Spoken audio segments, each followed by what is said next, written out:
নেত্রকোনার কেন্দ্র উপজেলা স্বাস্থ্য কমপ্লেক্সে জনবল ও অবকাঠামোগত সংকটে স্বাস্থ্যসেবা ব্যাহত হচ্ছে। চিকিৎসক ও পরিচ্ছন্নতা কর্মীর ঘাটতির পাশাপাশি চালক না থাকায় দীর্ঘদিন ধরে বন্ধ রয়েছে জরুরি অ্যাম্বুলেন্স সেবা। প্রায় ৬ লাখ মানুষের একমাত্র সরকারি স্বাস্থ্যসেবার ভরসা ৫১ শয্যার এই উপজেলা স্বাস্থ্য কমপ্লেক্স। প্রয়োজনীয় যন্ত্রপাতি থাকলেও চিকিৎসক, বিশেষজ্ঞ, ল্যাব টেকনিশিয়ান, নার্স ও পরিচ্ছন্নতা কর্মীর সংকটে অনেক সেবা স্বাভাবিকভাবে দেওয়া যাচ্ছে না।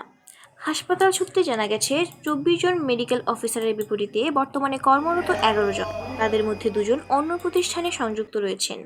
গাইনি ও অর্থোপেডিক চিকিৎসকের পদ শূন্য থাকায় সিজারিয়ান অপারেশনও বন্ধ রয়েছে।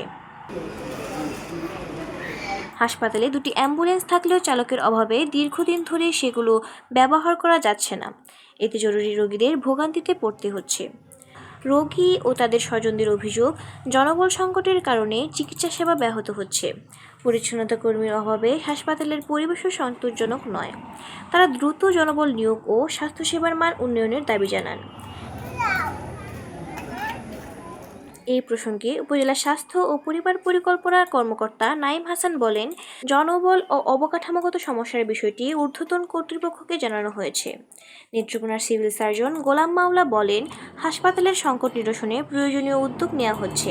সমৃদ্ধির দিকে মনে হয় আমরা বড় পা রাখতে পারবো। নেত্রকোনা ইনশাল্লাহ ভালো অবস্থার মধ্যে পৌঁছে যাবে আমি মনে করি।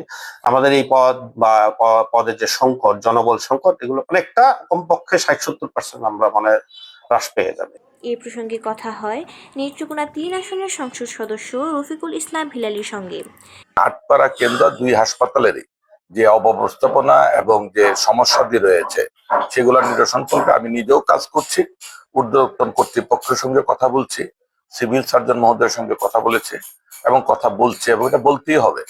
এটা একটা চলমান, এটা আজকে বললাম আর সমস্যার সমাধান হয়ে গেল, আবার সমস্যা হবে না, আর সেটা মনে হয় ঠিক না। এটা প্রতিনিয়তই আপনারা যারা আছেন, আমরা যারা আছি, সচেতন মানুষ প্রত্যেকেই যদি সচেতন থাকি, সেই ক্ষেত্রে অব্যবস্থাপনা অনেকটা কমিয়ে আনা সম্ভব বলে মনে করি। হিয়া সরকার, hello.bdnews24.com, নেত্রকোনা।